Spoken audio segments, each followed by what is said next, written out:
सभी सम्मानित बुजुर्गों, नौजवान साथियों, बड़ी तादाद में उपस्थित मेरी माताओं, बहनों और प्यारे बच्चों, सबसे पहले मैं आप सभी से आपके बीच विलंब से आ पाया उसके लिए क्षमा चाहता हूं। रास्ते में बहुत जाम मिल गया, जिसकी वजह से मुझे यहाँ पहुंचना तो 2 बजे था, लेकिन मैं 3:30 बजे के आसपास पहुंच पाया।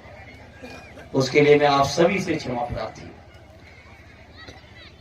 आज के इस मौके पर भाई संतोष जी ने, राजू जाटव जी ने, सीएल जी ने, रेखा चंद्रा जी ने, सभी लोगों ने मिलकर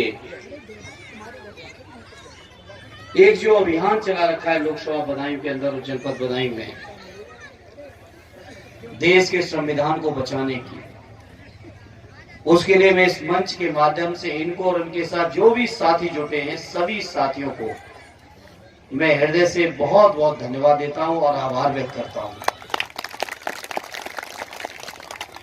भले ही चुनाव मुझे लड़ना है, लेकिन मुझे इस मन से स्वीकार करने में संकोच नहीं।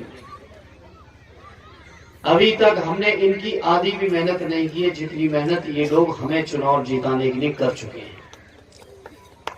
तो मैं इस मौके पर इन सभी साथियों को धन्यवाद दूंगा। जहां तक एक अभियान चल रहा है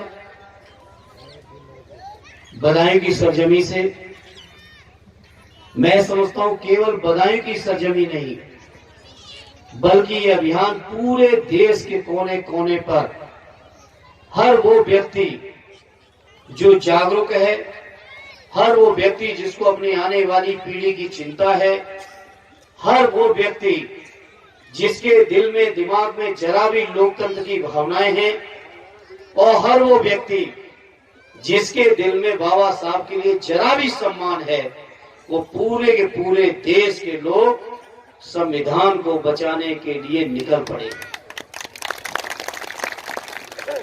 साथियों, कोई इसलिए नहीं कि चुनाव लड़ना है, चुनाव में आप सबका सहयोग समर्थन जुटाना है, इसलिए इन बातों को नहीं मैं कह रहा हूं, बल्कि मैं बड़ी जिम्मेदारी से कहना चाहता हूं साथियों, देश के अंदर जो भारतीय जनता पार्टी की सरकार है, ये भारतीय जनता पार्टी के लोग देश में एक बार फिर से मनवादी व्यवस्था को लाना चाहते हैं। इनसे बर्दाश्त नहीं हो पा रहा है कि समाज के दबे कुचले, शोषित, पीड़ित, दलित, आदिवासी, पिछड़े, मुसलमान आखिर अधिकार और हक क्यों पा रहे हैं। और हक और अधिकार इसलिए पा रहे हैं, जैसा संतोष जाटव जी ने डिटेल में चर्चा की, क्योंकि उस समय के हमारे बुजुर्ग, हमारे पुरखों ने जो संविधान बनाया, जिस संविधान की सभा की ड्राफ्टिंग कमेटी के अध्यक्ष हम सबके बाबा साहब भीमराव अम्बेडकर जी थे, और चूंकि उन्होंने समाज में जलालतें, अपमान, अत्याचार, अन्याय, शोषण, हर चीज को झेला था और हर चीज का उन्हें एहसास था, इसीलिए उन्होंने भारत के संविधान के रूप में हमारे देश को एक ऐसा पवित्र ग्रंथ दिया है, जिस पवित्र ग्रंथ से हमारे देश के 135 करोड़ लोग भी न्याय, अधिकार और सम्मान का जीवन जी सकते हैं। लेकिन ये वो सामंती लोग जिनको केवल शोषण करना आता है, जो सोचते हैं कि पैदा होते ही राजपाट करना उनका हक हो गया है, उनको बाबा साहब का ये संविधान बर्दाश्त नहीं हो पा रहा है, स्वीकार नहीं कर पा रहे हैं। इसलिए आप देखिए, दिन ब दिन जैसे ही बीजेपी के लोगों को ताकत मिल रही है, अगर वो सबसे ज्यादा कहीं हमला बोल रहे हैं तो हमारे देश के संविधान के ऊपर हमला बोल रहे हैं, क्यों यही वो पवित्र ग्रंथ है जो बीजेपी को अन्याय, अत्याचार, शोषण और तानाशाही करने से कोई चीज रोक रही है, तो वो हमारे देश का संविधान रोक रहा है।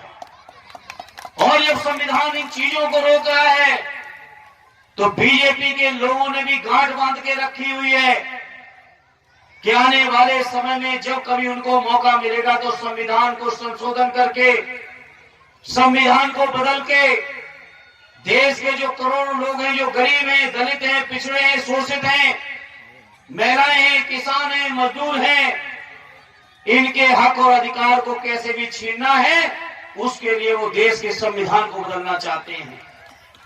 आप सोचो मेरे साथियों, जागरूक लोग हैं, हम लोग तो कभी सुने भी नहीं थे।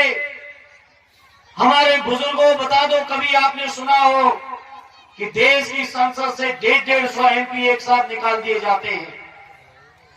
एक साथ एमपी निकाल दिए जाते हैं 150, और 150 एमपी इसलिए निकाले जाते हैं कि बीजेपी के लोग अपने मन चाहे कानून बना दें।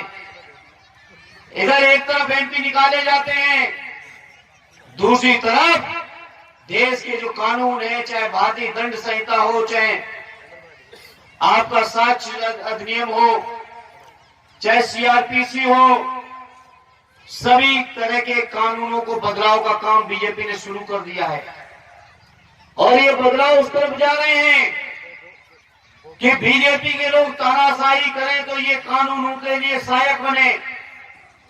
इसलिए आज इस मौके पर मैं अपने बस्ती के लोगों के बीच कहने आया हूं, ये चुनाव देश के संविधान को, देश के लोकतंत्र को, देश में जितने हक और अधिकार दिलाने के कानून हैं, उन कानूनों को बचाने का ये आखिरी चुनाव है।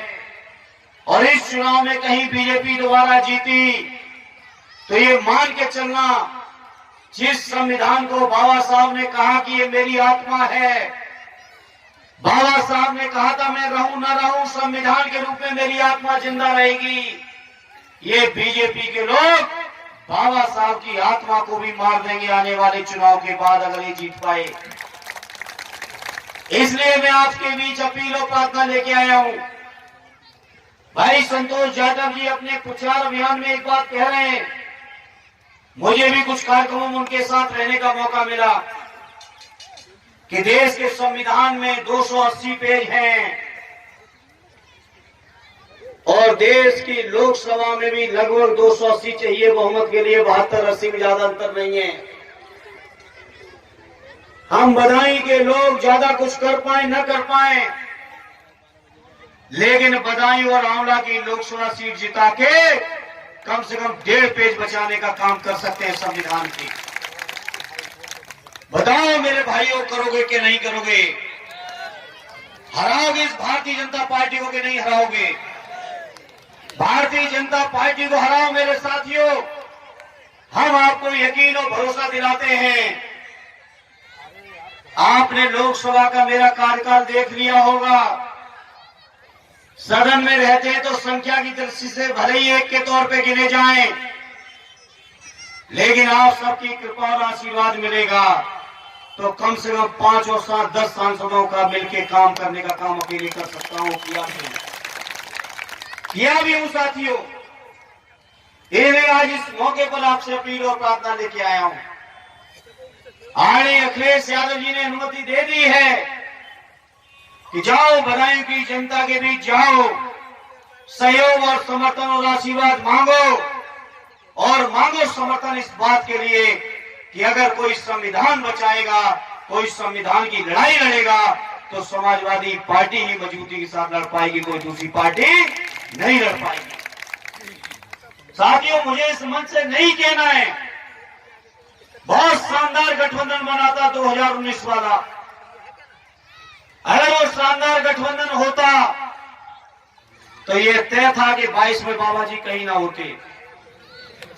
बताओ होते नहीं बाबा जी? लेकिन जिनके लिए हम कह रहे हैं ये नहीं होते, हम चाहते हैं कि बीजेपी ना रहे, लेकिन अब मुझे कहने की जरूरत नहीं है। कुछ लोग बीजेपी के दबाव में आ गए तो बताओ हम लोग क्या कर लें? बताओ आगे कि नहीं दबाव में बीजेपी के?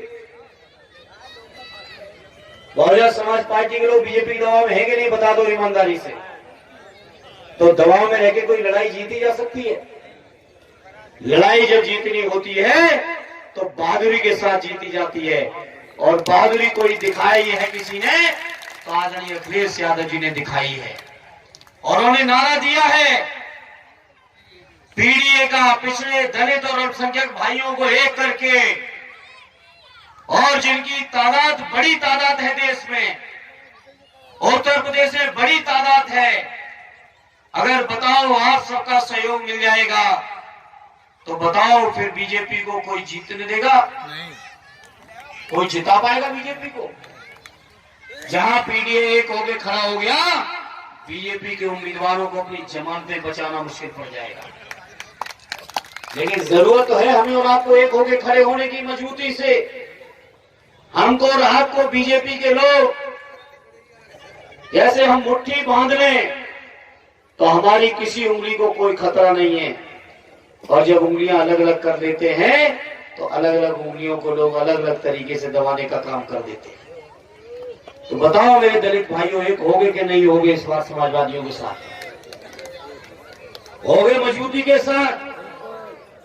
बाबा साहब और डॉक्टर राम मनोहर लोहिया जी ने जो शुरू किया था, श्रद्धेय नेताजी और मान्यवर काशीराम जी ने जो शुरू किया था, आए अखिलेश यादव जी ने बहन जी के साथ मिलकर कदम आगे बढ़ाया था।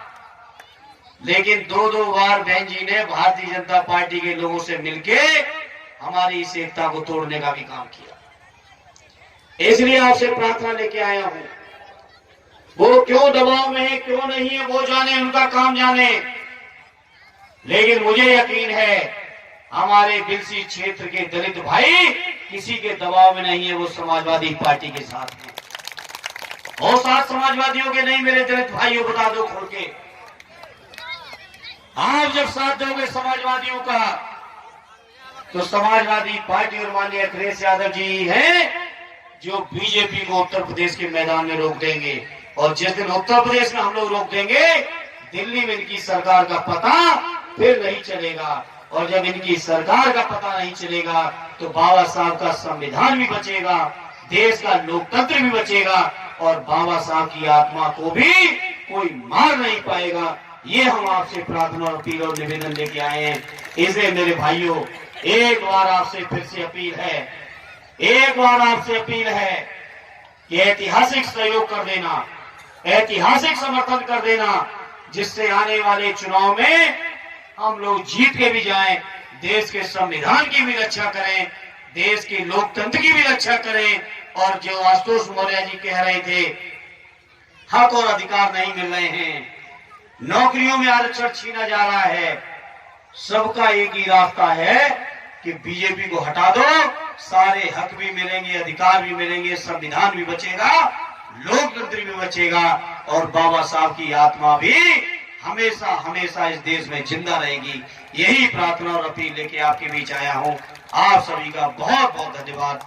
जय हिंद, जय भारत।